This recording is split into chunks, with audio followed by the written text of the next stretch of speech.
Hello, there are a few orchestras in the world which carry an added edge of excitement before them wherever they go. This is most definitely one, and that's on top of being a first-class musical ensemble. Whether in Berlin or at their base in Seville, in Ramallah, or here at the Royal Albert Hall, a visit by Daniel Barenboim's West Eastern Divan is not just a concert, it's an event. And with a unique mix of mostly Israeli and Arab musicians, it's an orchestra with a mission, and there are always plenty ready to listen. The touring party hit Europe following a sold-out 11-day festival in Barenboim's birthplace, Buenos Aires. They astounded the Proms audiences here 2 years ago with an epic exploration of Beethoven's symphony cycle, audaciously matched with works by the modernist maestro Pierre Boulez. This time round, however, Barenboim brings a program featuring Spanish-flavoured music from the French master orchestrator Maurice Ravel, ranging from the poised beauty of his Pavane for a Dead Princess to the mesmerising rhythms of his hugely popular Bolero. So a main course of Ravel coming up later, but before that there's an appetizer. A century and a half earlier than Ravel, a certain Wolfgang Amadeus Mozart was looking to Spain as the setting for what would become one of his best-loved operas. Written during a period of prolific creativity, The Marriage of Figaro was premiered in Vienna in May 1786, and it was an immediate success around Europe. Wayne, the overture's 5 minutes long, but it packs a punch, doesn't it? It does. I mean, it's a great opener because it's very fast, it's vivacious, it's got a lot of energy, and it's difficult to play. I mean, the first 7 bars are really, really technically difficult just to get it all together, so it requires a lot of concentration. The Prommers having their say right now. Difficult for a conductor, especially. Yeah, it is. I mean, I've conducted the work, and it's a question of whether one decides to do it in 1 or in 2. That's a technical thing. But again, it's the same concentration. And also, as an organist, I played it too. So different things involved there. Mozart, of course, describes the opera as une folle journée, a day of madness, which kind of sets it up, you know, the scene in Seville at the palace of the lecherous Count Almaviva. The head servant there, Figaro, with his fiancée Susanna and the Countess, they conspire to expose the Count's scheming ways. And their aim, of course, is to set him back onto the path of true love. The overture, interestingly and unusually, doesn't quote from the rest of the opera. That is unusual, isn't it? A little bit. I mean, but then when you consider that an overture like West Side Story, for instance, Leonard Bernstein, I mean, you hear thematic music from the show straight away. Here, the overture was a kind of afterthought, and it doesn't actually contain any thematic music whatsoever. And you say an afterthought because he dashed it off really quickly. Yeah, and I mean, it just because in the heat of the moment he had to write something, and so this is what he wrote.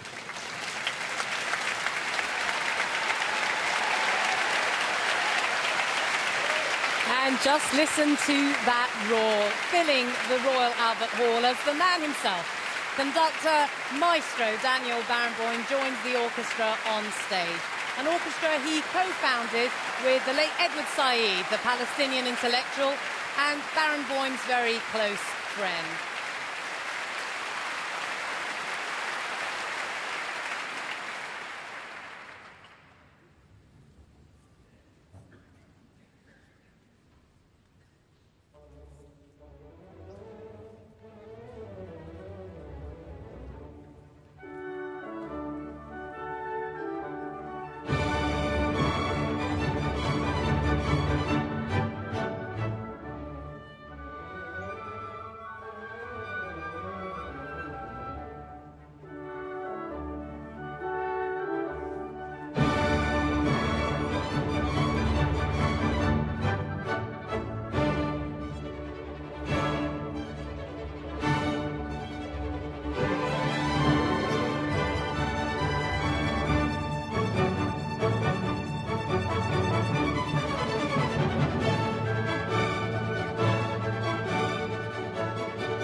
the overture to Mozart's opera The Marriage of Figaro, played there by the West Eastern Divan Orchestra, conducted by Daniel Barenboim, led by his son, Michael Barenboim, the younger son.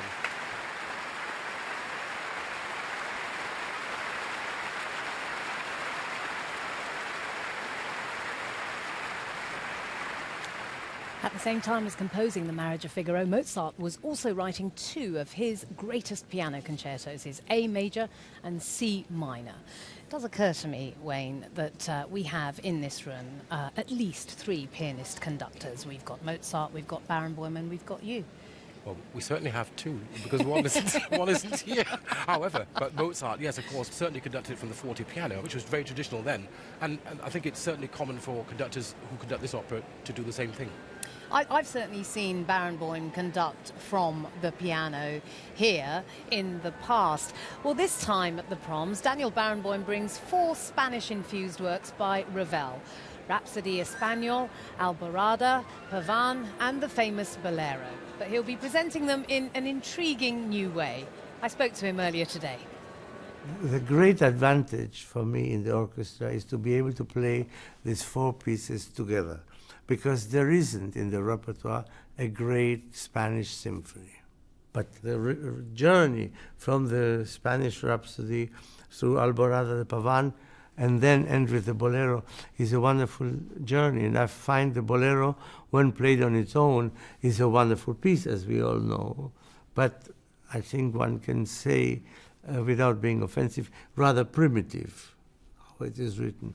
But the minute you put that in this context, as the last movement of this huge symphony, it assumes another dimension. And the repetitiousness of the rhythm adds an energy to it, which it doesn't always have when it is on its own. It's a French composer's view of Spain. Ravel's mother was from the Basque region. What does that do to the music, do you think? Is there something very specific about the fact that his perspective was what it was? Spanish music is not only one thing. It's not only one color. Like German music, also not. Look at the difference between Schumann and Brahms, Wagner, it's all different. In the Spanish music, you have a slightly arid Spanish music, I think, represented by Manuel de Falla very much. But you have also a voluptuous, more 19th century romanticism of Albéniz, especially his great masterpiece, Iberia. And also more interested in color than de Falla. De Falla may be more interested in the rhythmical aspect of the Spanish feeling of the music. And Ravel has a bit of both. I think Ravel, in his way, is somewhere between de Falla and Albéniz. I think that if de Falla had written these pieces, they wouldn't have had this color.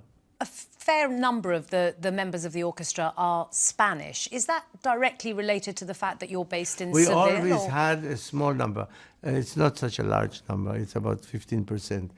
And when our new academy, the Barenboim Said Academy, will open in Berlin in 2016, then we will have people from the region and people from the European Union.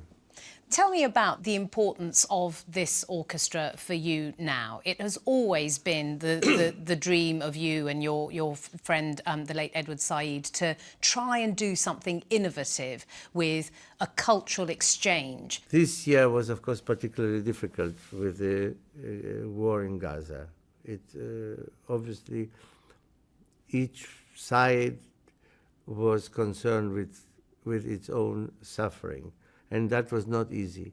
But the mere fact that in time of war, not one member of the orchestra cancelled his coming here and wanted to come and play with the other, because they feel a sense that the orchestra is an example through music of what the future could look like. Because in front of the Ravel pieces, which we are playing now, we are all equal. We have the same rights and we have the same responsibilities. And it is a great joy for me and a source of pride that when there is a solo by the first flute, who is an Israeli, I see all the Arabs wishing him well, trying to support him musically. And a few bars later, the clarinet has a solo and he's Palestinian. And all the Israelis are with him on that. And I believe this happens only in this orchestra.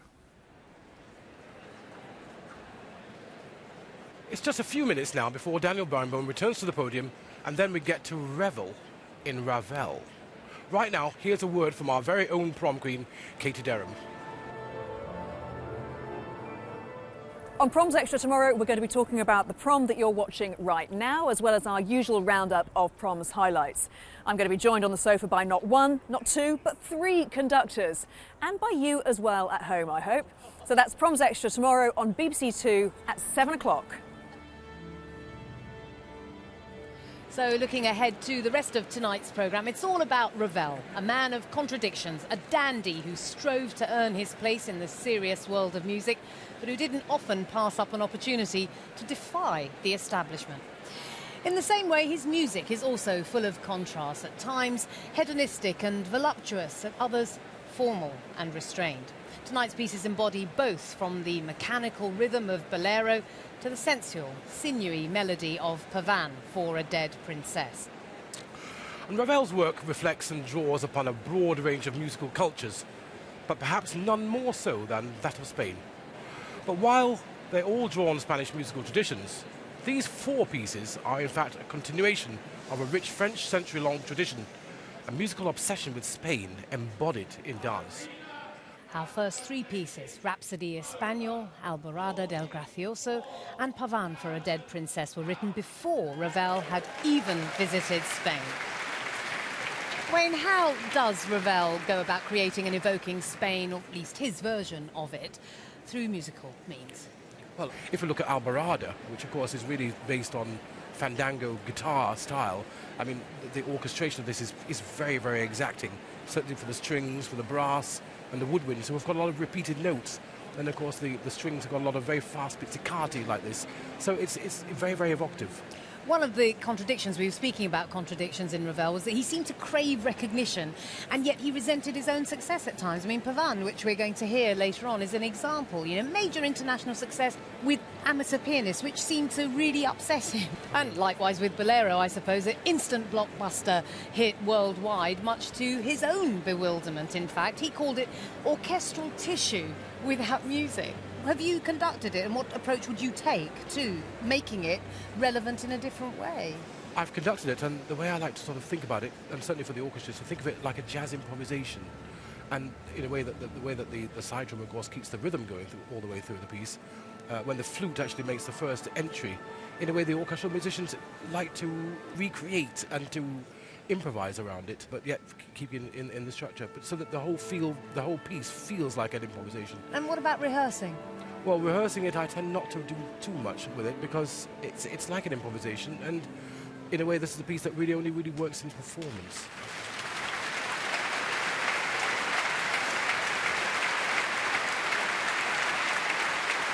Daniel Barenboim getting another big reception as he makes his way back to conduct the West Eastern Divan Orchestra in four Ravel pieces based upon Spanish dances. Kicking off with the composer's first major orchestral work, Rhapsody Español. It starts in the stillness of a Spanish night.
of a Spanish fiesta to close Ravel's Rhapsody Español.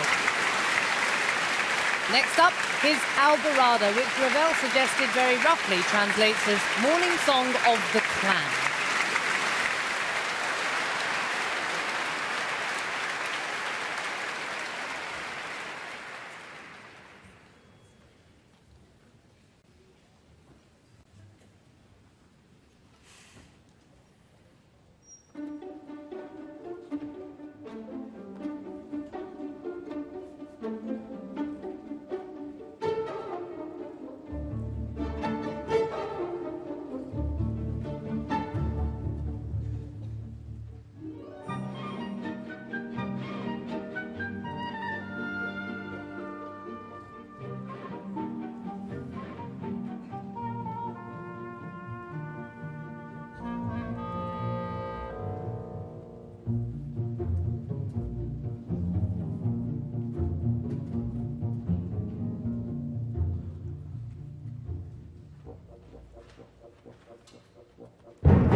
Ravel's free and sensual Alborada.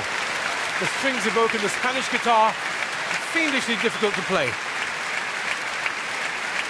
Next up, Divan for a Dead Princess, written in 1899, and Ravel's first work to make a long-term impact.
simple but evocative. Ravel's Pavan for a Dead Princess. It is a dance, not a funeral march, and Ravel once castigated a pianist who played it very slowly. Don't forget that it's a Pavan for a dead princess and not a dead Pavan for a princess, he said. And now for the big finish.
haven't written a long haul crescendo quite like that before.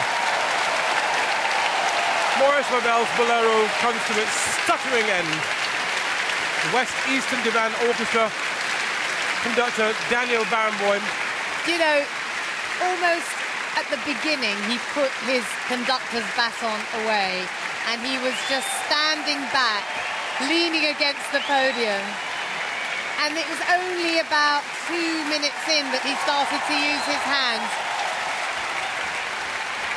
I mean, it's a piece which really doesn't need to be conducted. That's the whole point about it. It just sort of evolved. It's a very difficult piece to rehearse for that reason, because you know the performance is going to take on a different shape anyway. So one has to just feel the moment. Daniel Barenboim calling individual members of the orchestra to stand. The snare drum player, of course, is central to that piece, came to the front of the orchestra.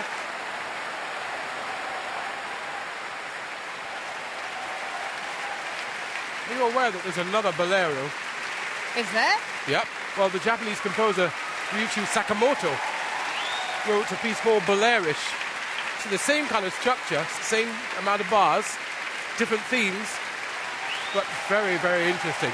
You need to check it out. The audience here at the Royal Albert Hall just absolutely loving this.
What an extraordinary showman the maestro is. Those encores, real crowd pleasers from Carmen's Suite No. 1, excerpts from Bizet's Carmen.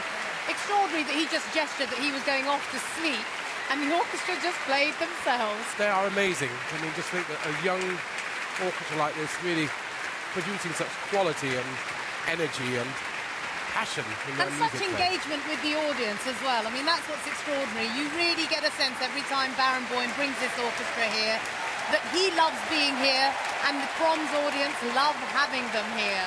No question of a doubt about that. And he's back.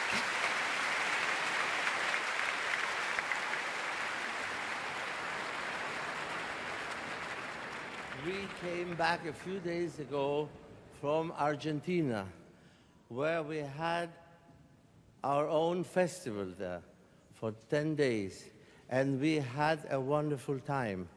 The Argentinians, of course, thought we went there to play for them, whereas, in fact, we went there to learn tango.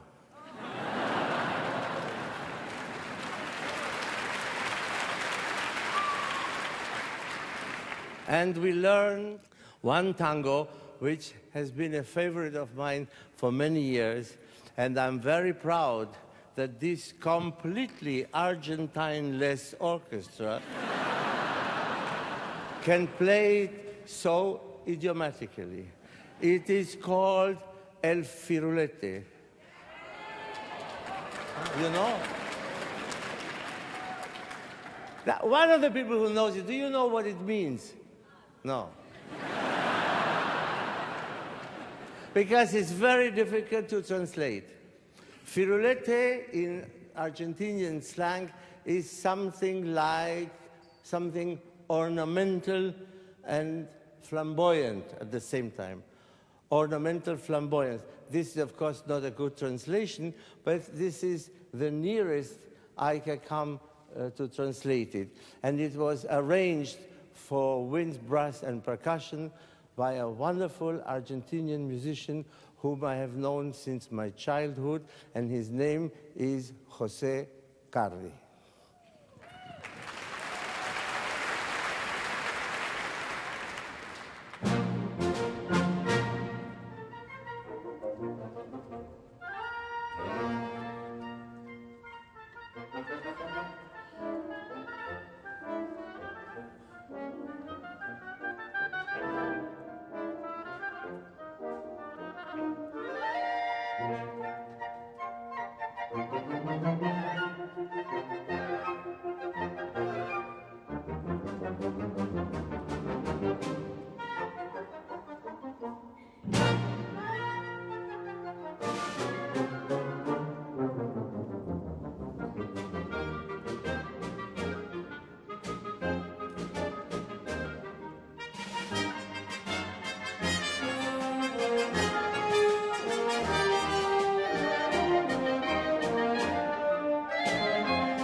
was Tango El Firulette. You can really hear their enjoyment, can't you? I mean, I just love that. I just wanted to get up and dance. Didn't you, Ray?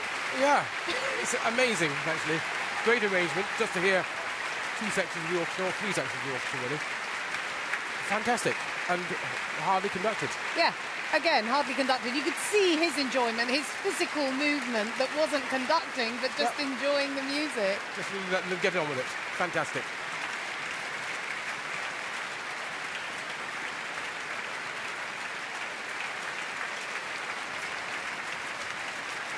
Well, that just about wraps things up here tonight.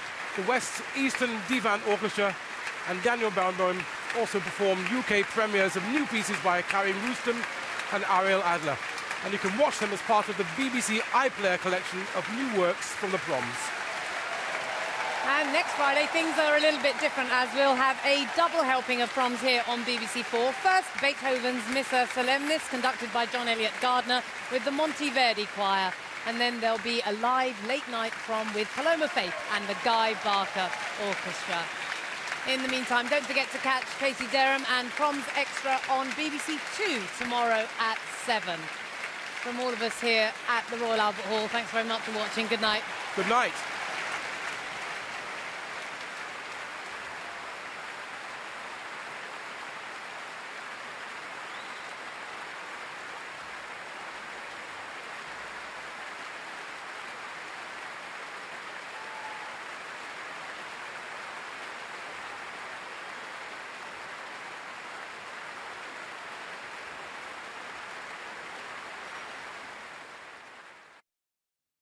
This Sunday's Prom